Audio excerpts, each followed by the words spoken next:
he said, your pod droop is too much. I had twice as much as what you're seeing right now. Well folks, welcome to Netcruzer RC. I am at CTSR April 2025 for the Canadian Challenge, sponsored by Zombie. This is a 3-day race, kind of a championship style race. I'm running 2 classes this weekend, F1 with my Exotech R5 and a new to me car. This is an Express XQ11, which is their kind of their top spec car. The newest one is the XQ11R. This is one version down. I painted up this body the days prior to the race. First time racing this car. But first of all, let's talk about the F1. The F1, I made a couple of carpet mods because on the black carpet, it's a higher grip than my club track. So I've added some carpet upgrades to this car. The carpet shock tower, which moves the shocks out about 6 millimeters, as well as a carpet wing mount, which is the carbon brace in the back. It lowers the wing and it stiffens up the rear pod. Did have to go to a glued sidewall front tire, otherwise it was traction rolling like crazy, but I haven't had to change my spring rates on the front or the rear, but I did put 10K weight oil in the micro shocks. So this is now getting around the track well enough that I was able to, and after 2 seeds and 1 qualifier, I'm currently sitting 3rd in the A group on F1. This car I've set up for USGT. So this is a protoform body. This chassis is a used pickup. It's an all carbon chassis. It's a 4-wheel drive touring car. I've got this set up for 21.5 USGT. And the setup that it came to me with was good enough. I didn't mess with it too much. The setup is working great. This has a few upgrades on it. The biggest thing that I ran into with this car was the limitation of the gearing. That top deck, this is a 84 spur on a 48 pinion, and if I go to a 50 pinion, it hits the top deck. And I talked to someone who's more familiar with these express cars, and I showed him a picture of this. He said, oh, that car was set up for mod, which had a big spur and a small pinion. If I want to run more aggressive gearing than this, I have to change to a split top deck. That's the only real issue I've run into this car. It's working great. I just threw in some electronics that I had, an R12 servo, proper USGT motor with a Orca mount for the cooling fan. And this is an old Speed Passion speed control, Gran Turismo 2.0 LPF set in blinky mode. This speed control is nearly 15 years old. And it's working well. If it does fail, I'll put in a newer hobby wing. But for now, this car is working well, and this one I'm currently sitting 5th in A main after 2 seeds, 1 qual. So we're gonna go out and start Q2 now. Do Q2, Q3 today, and I think the first of the mains tonight, and everyone gets triple mains. As you can see, this is the rotation of the track. You sweep onto the straightaway, and then you have this little chicane here, and this is the whole track right here. If you can figure out how to do this fast and do this fast, you can save off a couple of seconds per lap of the CTSR Canadian Challenge presented by Zombie North America. I had some minor stuff go wrong, like the battery mount broke on my Express car, and I just had some tire issues to sort with on the F1. Other than that, things are running quite well. So the pits are fairly full. I think we've got 65 drivers, 110 plus entries. I have to check the numbers exactly, but pretty good turnout here. We got a lot of we have a lot of racers here this weekend, and yeah, we're having a fun time at CTSR for the Canadian Challenge 2025. They moved the inspection tech station to the back of the room this time, as well as they've set up a cool little setup for when we do open practice. It's a little bit more efficient because they've set it up where you have a slow lane and a fast lane. Fast cars here and the slower groups here, and it worked pretty well for structured practice. Alright guys, so I'll come back at the end of Q2 and probably give you an update on how that went for me. Something I did need to do on this Express was to add weight to make minimum weight. So on USGT, it's a minimum 1350 gram weights. Bought these fancy Mugen weights that are in here that were not intended to go in this car, but I ended up using them. So I have an 18 gram weight in the back. I needed to add 25 grams, so I'm a little bit over now. So I've got this 10 gram weight here and an 18 gram weight here, and that got me heavy enough. You need to have, when you do tech, They check your ride height, your weight, your battery voltage, and eventually they will check for blinking mode. This car with the body and the clips on sitting at $13.54 for the Express. The new F1, because this is my first time ever running, first time ever getting the F1 teched. This car is extremely light. I had to run my heavier weight battery in here. This is the 4200 milliamp Genzace Redline 4200 2.0, and I put that in there so I could make weight. This the weight spec has changed for F1. It used to be 1050 grams, now it's 1020 grams. So the weight spec has gone down. This car was still too light. If I run my normal 4000 milliamp battery in here, this car is a little bit too light. Comes off like 1017 grams. With this battery in here, I'm at 1022, I believe. So I'm just at weight, and that's with this nice body and setup. So yeah. All the tech checks are running well, cars are running good. We're going to go out there and see if we can knock this out, Q2. Keep it in the A, man. All right, my Q2 is finished. We're still finishing up Q2, but my two classes are done. First up was F1. I did better in Q2, significantly better. The change that I made was I went from a 5% drag brake to a 10% drag brake. Now I couldn't necessarily feel it. I did overall faster lap times, and I gained a full lap in my 5-minute qualifier. So I'm now on a 28 lap, which is only one down from the leader, which is Eddie in his 2025 X-Ray. I am currently sitting third in the A main, qualified with the Exotech. So that was my Q2. So I did 28 in a 5:06. I believe the gentleman here sitting over there did a 28 in 5:01. We were 4 seconds off. And then Eddie did a 29 in 5:01. Going out for Q3, it's going to be my last chance to improve. And I made a slight change to the setup based on some advice from Eddie. He was looking at my car when I was holding on to it at the standing in line, and he said, "Your pod droop is too much." I had twice as much as what you're seeing right now. I've just taken it out. So I've taken out my pod droop, adjusting that turnbuckle on the top shock, and I've set my ride height accordingly. Now this will admittedly change how it steers on and off power. What I've been told is that when you have a pod with droop, so when you have a pod with droop like this, you have a lot of off power steering. If you take the droop out of your pod, you have more on power steering. Now I'm not used to that.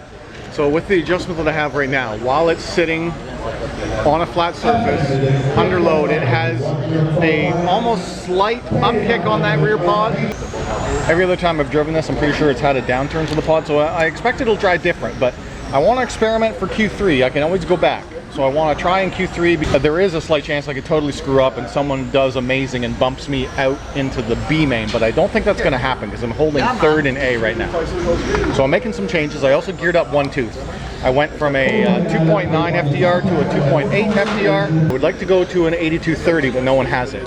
If I go to an 8231, that's going up 4 teeth, which is a really aggressive move. I don't want to do that. It might be too much. But I do know that Eddie is running a 2.7 FDR. I've been racing all weekend so far on a 2.9. So now I'm going to try it in Q3 on a 2.8 with less pod droop. That'll be my final change for my final qual, and we'll see if it's better or worse, and then I'll set it back to what I like to start my mains. All right, so that's F1 at the end of Q2. Now let's talk about USGT at the end of Q2. I've just finished my race with this. It went quite well. I also improved in this. I went up to a 29 laps in 5 minutes, so this is actually faster than my F1 right now. I've got 1 lap better in the USGT. Technically it has a faster motor. This is a 21.5 fixed timing motor. These are 25.5 open timing motors. This car weighs more though, but it's 4-wheel drive. You have 4-wheel drive power, right? These are rear-wheel drive. The old speed control though I have no adjustability because I don't have the program card here for it. It has a lot of free roll. It has no drag brake whatsoever. So I am always having to brake at the end of the straightaway. Like right before that last Marshall there, I have to brake or else I'll push way wide.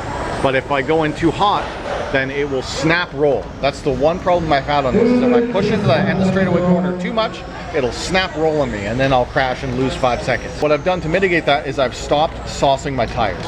I'm now just cleaning them and they're grippy enough. And I'm cleaning them with the SXT Afterburner, which is a bit of a conditioner too.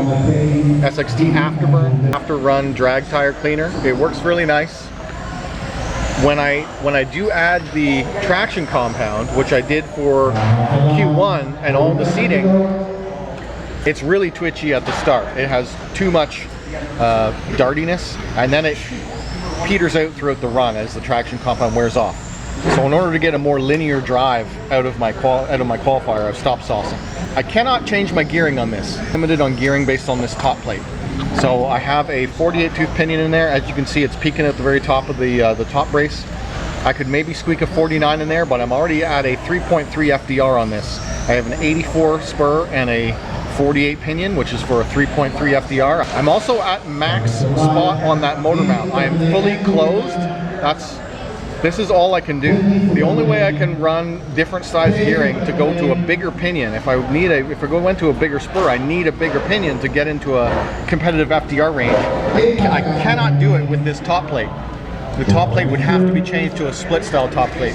So far, that's my only struggle with this car, is the limitation that I have with the gearing. Other than that, I'm loving how it's driving. We're gonna go out and try and improve in Q3 in USGT. Look at these guys go. This is 12 scale super stock. It's just 12 scale class. I don't think they're quite as fast as the 1/10 mod cars, but they are close.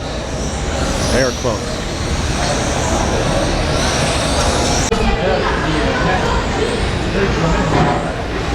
Before seconds between all 6 drivers, Captain of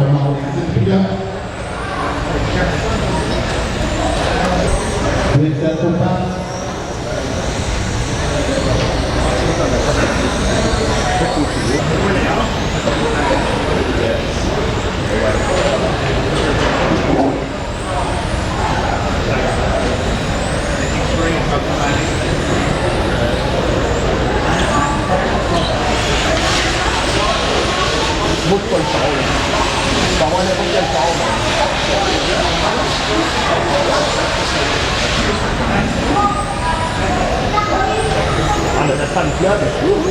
A group of touring stock. I have not heard one car touch a barrier in the entire run so far. Well, there's the first hit. I think the first time Lexan's hit a plastic barrier this whole race so far. Alright, my Q3 is done, and the final Q3 of LMH is out on track right now before we have a approximately 2-hour break before we start our first mains tonight. They're also going to offer us a pizza party for supper before we start our mains. We do the final 2 mains tomorrow, but I just want to talk about how my third qualifier went with these cars. I did make a slight adjustment to the F1 where I kind of overcompensated, so I said I wanted to try the less droop on the pod. This is how I settled on having it for the last qualifier, and it worked phenomenal. This thing felt like it was on rails. Now that's my driving style, because I'm not used to having more on power steering than off power steering. So I've dialed it back a bit where I still have a little bit of droop in the rear pod, because originally I went out and I tried it where it was nearly flat, and on the table it had almost a little bit of an up kick to it. It was getting around okay, but I wasn't used to driving like that, and I had 2 crashes in my little practice session before Q3, so I dialed it back. I originally went 6 turns on this. I dialed it back to 3 turns on that, set my ride height again, set my preload again, and I had my best qualifier in Q3, and I've locked in a 3rd position start in the A main for F1. Now there's 8 drivers in total in the F1, and we're not entirely sure if they're going to combine it or not, but there will be triple mains, and the mains will go up in separate videos. This one's just going to be kind of my overall of how I qualified at this big race. Next, let's talk about the Express XQ11 for USGT. On this, just about keeping my lines better, trying to drive better, and hitting my braking zones, because this ESC is old and I don't have a way to add a drag brake to it here. Having to manually brake and hit all my lines, and it worked out well, and I've locked in a P4 start in the A main in USGT. We'll see if we can keep it that way when we get through the triple mains. I will probably come back at the end of main number 1 and just give you an update on how my first mains went, and I'll leave the surprise at the very end of the races for what my final results were at the end of triple mains in those full race videos that you see on this channel. Hopefully I have good luck in the mains. We're heading there next after some pizza. So if you're thinking of traveling to a track outside your home track, check one of them out. Starting with the first sponsor on the list is RS3D, Pull Up Designs, JD Carbon, Sort of Fast, Team Zombie, Total RC, RC America, CTSR, Super Rad, MR33, RC Maker, Tony Sport, EAM Batteries, Apex Raceway, Bodies by Brandon, Colors by Troppy, Phoenix RC Raceway, Kingston RC Raceway, Rose City, RC Niagara, MT Hobbies, Donovan RC, 360 Raceway, Soda City Raceway, Motive, Gravity, Skycraft Hobbies, Dumpers RC Speed Shop, Destiny, High Tech, RC Ability, Orca, and JT Bear. So, thank them. We're going to give a one-year contract to look after that driver for a year to help them grow to the next level.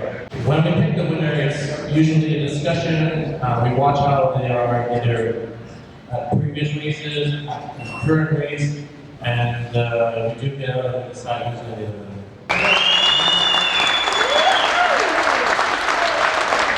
Rising Star winner 2025.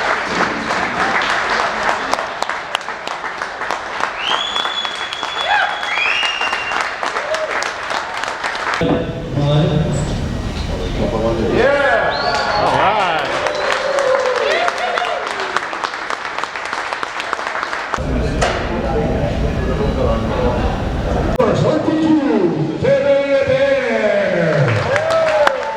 Start of Touring Mod A Main, A1 Main, Touring Mod. Practice lap starting now. I'm going to get the start of this A1 Touring. Start of A1 Mod Touring Car.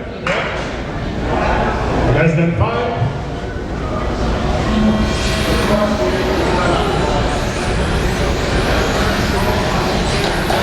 Start, good start, good start.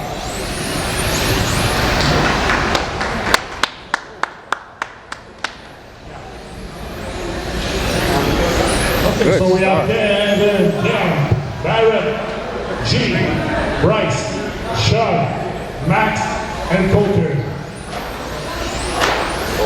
There's some contact. My A1 mains are done, so I ran out first in the F1A main, starting in P3. Had a really nice clean run. I did lose a lap at the very start, so the computer says that I fell down to 8th and then worked my way back up to finish in 3rd at the end. But in reality, I stayed in 3rd through the whole entire race. 5th and below crashed at the start. The top 4 got away. We all had a pretty clean race. The top 3 did for sure. I think 4 and 5 and 6 had a little bit of a swap around, but 1, 2, and 3 stayed in that position for the whole race. The car worked great. I only had one little bobble over here. I did a little I did a little pirouette on my rear wing, which was kind of cool, but I didn't break anything. I only lost like 1.5 seconds. I finished 1.5 seconds behind second, and second finished 3.5 seconds behind first. So it was all very close. We were all on 28 laps. So that was A1 main with the F1. I'll get 2 more chances to improve that score. The USGT. I was starting in P4. And I had 2 rollovers, and I had 1 front body tuck got wedged in on the front tire somehow, and I had to park it and get a marshal to pull me out. Once that happened, well, the 2 spins really ruined my chances of catching. I finished 5th out of 5 cars on track, so a last place finish, but still 5th overall and an A main on USGT. So I get 2 more chances to better that, and we're going to try that tomorrow.